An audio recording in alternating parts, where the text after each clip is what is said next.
Hello everyone. मेरा नाम है पीयूष और आर एस लाइव एजुकेशन में आपका स्वागत है।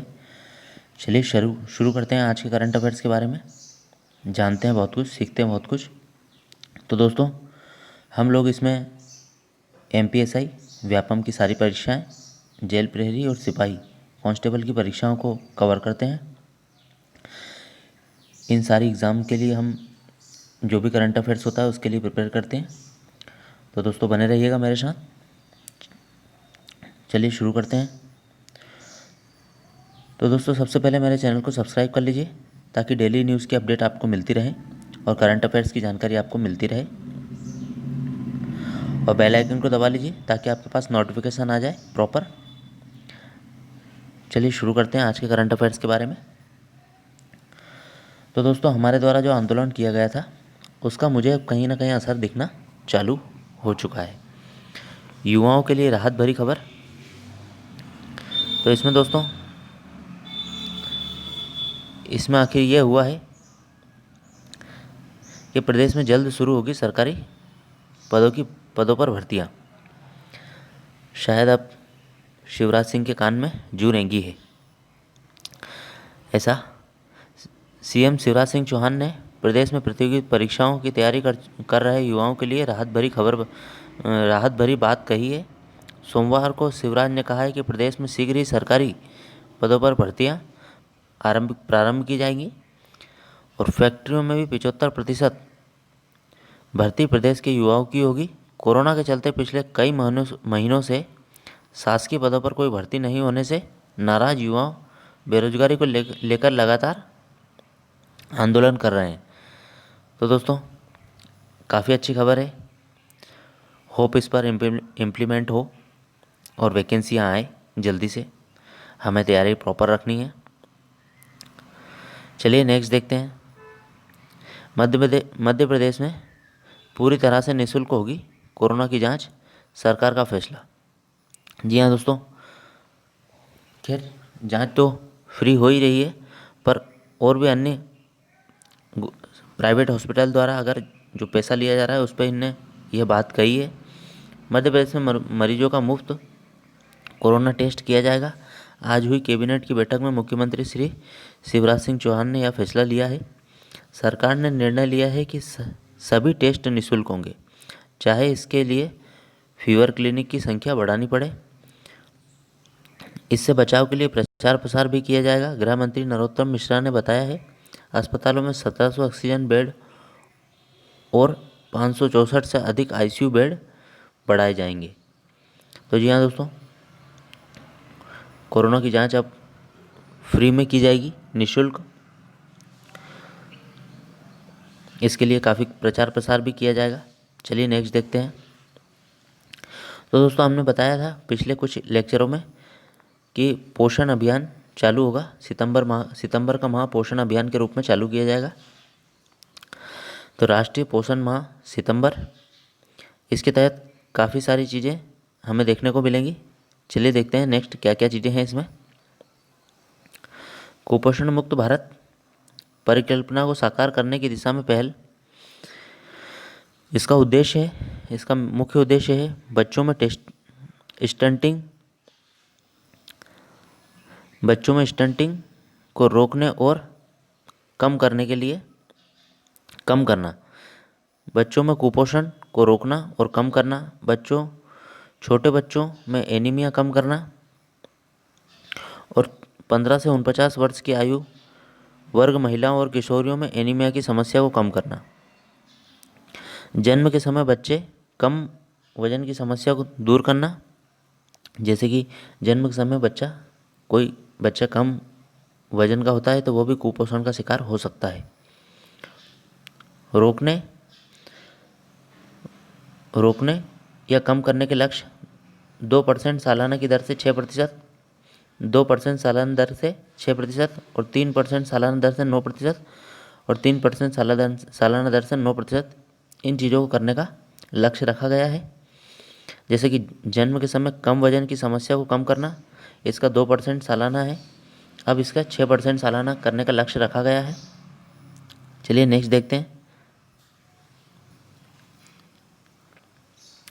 कुपोषण से और क्या क्या इस माह में क्या क्या चीज़ें की गई हैं, साकार साकार करने की पहल, दिशा में पहल, एक सक्रियशील और परिणामोन्मुखी दृष्टिकोण अपनाकर जीवन चक्र अवधारणा के माध्यम से चरणबद्ध तरीके से कुपोषण को कम करने का लक्ष्य, समय पर सेवा वितरण, मजबूत निगरानी तंत्र के साथ साथ इंफ्रास्ट्रक्चर सुनिश्चित करना, 2022 तक 0 से 6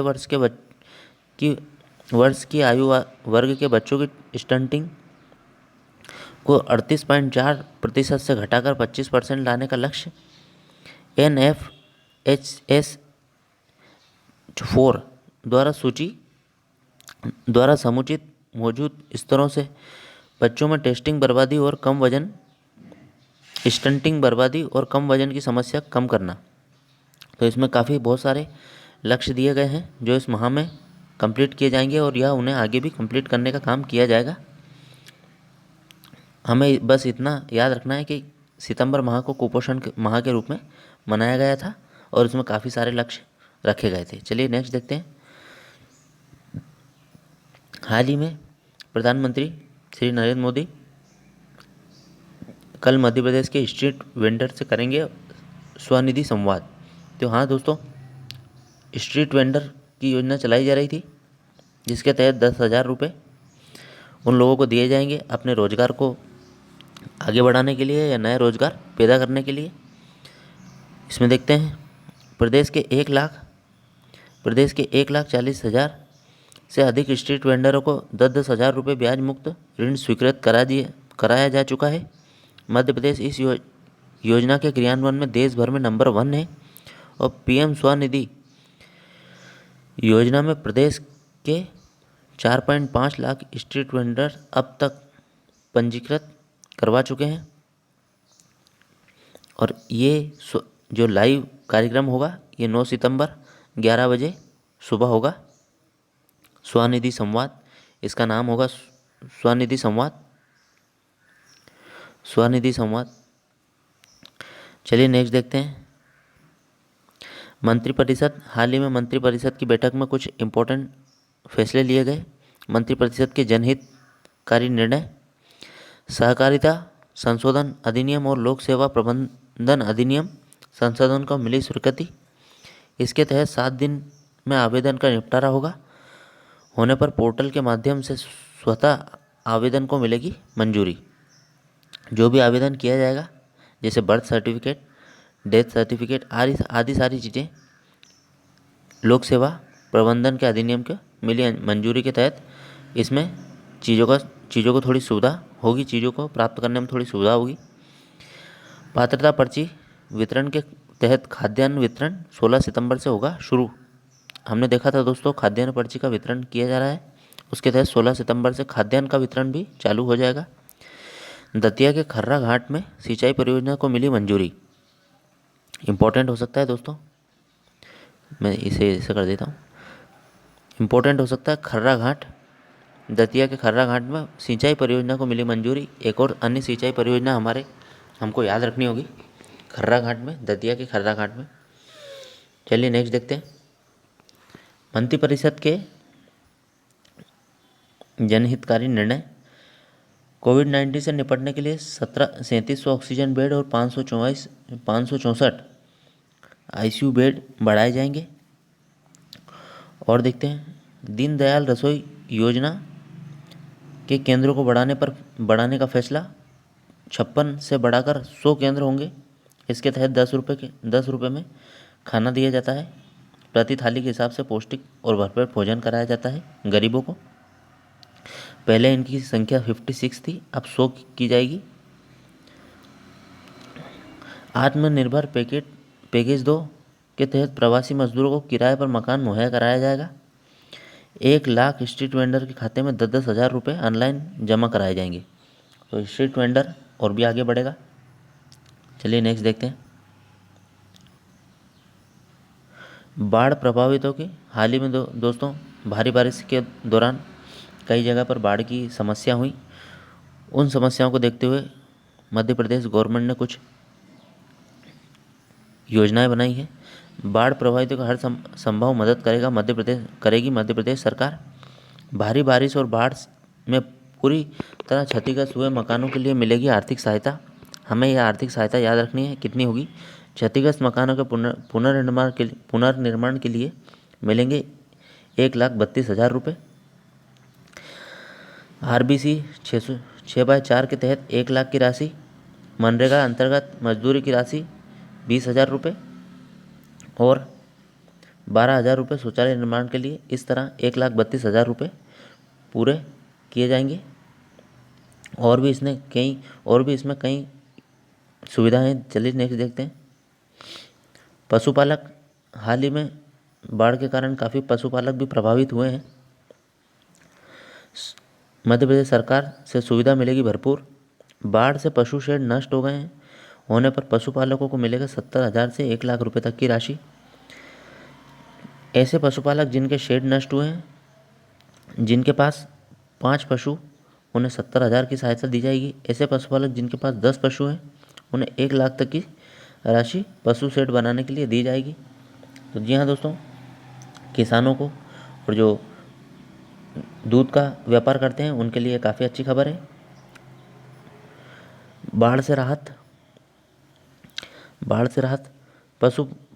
पशुपालकों को नुकसान की भरपाई करेगी मध्य प्रदेश सरकार। पशु शेड नष्ट होने पर 70,000 की क्षतिपूर्ति 5 पशु होने पर, और 1 लाख की क्षतिपूर्ति दी जाएगी 10 पशु होने पर। हम इसके बारे में चर्चा कर चुके हैं। 5,000 बाढ़ प्रभावित व्यक्तियों को अनाज और बर्तन आदि क्षतिपूर्ति में भी दिए जाएंगे। अनाज और बर्तन जो बाढ़ प्रभावित हैं उन्हीं को दिया जाएगा। चलिए नेक्स्ट देखते हैं। तो दोस्तों, हाल ही में ड्राइविंग ट्रेनिंग सेंटर खोलने की मंजूरी मिल गई है हर जिले में। सुनिश्चित है सुरक्षित सफ़र योग्य कुशल होंगे ड्राइवर। ड्राइविंग ट्रेनिंग सेंटर को सुदृढ़ और पारदर्शी बनाने का सड़क सुरक्षा की दिशा में क्रांतिकारी कदम है यह। प्रत्येक जिले में स्थापित होंगे ड्राइविंग ट्रेनिंग सेंटर। आधुनिक और उन्नत तरीके से होगी ट्रेनिंग हासिल करने पर लाइसेंस बनवाते समय ट्रायल की आवश्यकता नहीं होगी। तो जी हाँ दोस्तों, अब अभी के द्वारा जो ड्राइविंग लाइसेंस बनाए जाते हैं उसमें काफ़ी दिक्कतें होती हैं। एक बार ड्राइविंग टेस्ट होता है, उसमें भी बहुत सारी दिक्कतें आती हैं। लेकिन ड्राइविंग ट्रेनिंग सेंटर होने के बावजूद ड्राइविंग टेस्ट नहीं देना होगा लाइसेंस के लिए, और आधुनिक एवं उन्नत तरीके की ड्राइविंग सिखाई जाएगी। और प्रत्येक ज़िले में ड्राइविंग स्कूल्स या ट्रेनिंग सेंटर होंगे। तो ये इम्पोर्टेंट न्यूज़ है हमारे लिए। चलिए नेक्स्ट देखते हैं। भारत के सबसे बड़े विज्ञान पुरस्कार से सम्मानित वैज्ञानिक गोविंद स्वरूप का निधन हो चुका है। भौतिक शास्त्री थे। भारत में रेडियो और एस्ट्रोनॉमी के अग्रणी वैज्ञानिक गोविंद स्वरूप का निधन 81 वर्ष की उम्र में सोमवार को हो गया। भारत के सबसे बड़े विज्ञान पुरस्कार से सम्मानित गोविंद स्वरूप को देश में कई विशाल रेडियो टेलीस्कोप की स्थापना का श्रेय दिया जाता है। उनके निधन पर केंद्र के प्रधान वैज्ञानिक सलाहकार ने कहा है कि खगोल विज्ञान की दुनिया ने महान वैज्ञानिक खो दिया। जी हाँ दोस्तों, ये काफ़ी बड़े साइंटिस्ट थे, वैज्ञानिक थे, जिन्होंने रेडियो टेलीस्कोप की देश में कई बड़े बड़े रेडियो टेलीस्कोप की स्थापना की थी। और ये भारत के सबसे बड़े विज्ञान पुरस्कार से सम्मानित व्यक्ति थे। चलिए नेक्स्ट देखते हैं। तो भारतीय रेल बना रही है दुनिया का सबसे ऊंचा पियर ब्रिज। कुतुब मीनार से होगा दुगना ऊंचा। तो कुतुब मीनार की ऊंचाई कितनी है दोस्तों? 72.5 मीटर, लगभग उससे दुगना मीटर का 141 मीटर का ये पुल होगा, जिसकी ऊंचाई 141 मीटर होगी। भारतीय रेल बना रही है दुनिया का सबसे ऊंचा पियर ब्रिज। कुतुब मीनार से होगा दुगना ऊंचा। हाल ही में रेल मंत्री पीयूष गोयल जी ने एक वीडियो शेयर किया है, जिसमें बताया जा रहा है कि भारतीय रेल मणिपुर में दुनिया का सबसे ऊंचा पियर ब्रिज बना रही है, जिसकी ऊंचाई 141 मीटर होगी। इस पुल का निर्माण नोनी के पास इजाई नदी पर किया जा रहा है और गौरतलब है कि 72.5 मीटर कुतुब मीनार की ऊंचाई है। इसीलिए कहा कि कुतुब मीनार से दुगनी ऊंचाई इसकी होगी, जो कि हमारे रेल विभाग द्वारा बनाया जा रहा है, भारतीय रेल विभाग द्वारा। काफ़ी अच्छी पहल है। नेक्स्ट देखते हैं दोस्तों, एसबीआई इस साल 14,000 कर्मचारियों की नियुक्ति करने की योजना एसबीआई द्वारा की जा रही है। होप कि एसबीआई में भी काफ़ी वैकेंसियां आएँ। एसबीआई ने सोमवार को कहा है कि इस साल 14,000 से अधिक कर्मचारियों को नियुक्त करने की योजना बनाई गई है। वहीं बैंक ने स्पष्ट किया है कि उसकी नई स्वैच्छिक सेवानिवृत्ति योजना वीआरएस बैंक की लागत में कटौती करने के उपाय के स्वरूप में नहीं है। बैंक ने कथित तौर पर एक वीआरएस तैयार किया है जिसके लिए 30,190 कर्मचारी पात्र हैं। तो दोस्तों हमारे लिए तो यही इम्पोर्टेंट है कि 14,000 वैकेंसियाँ आने वाली हैं एसबीआई में। कर्मचारी नियुक्त करने की योजना बनाई है एसबीआई ने, तो काफ़ी अच्छी न्यूज़ है हमारे लिए। तो दोस्तों आज के लिए इतना ही। वीडियो को लाइक कीजिए, शेयर कीजिए और मुझे बताइए वीडियो कैसा लगा, और बने रहिएगा मेरे साथ। आज के लिए इतना ही। धन्यवाद।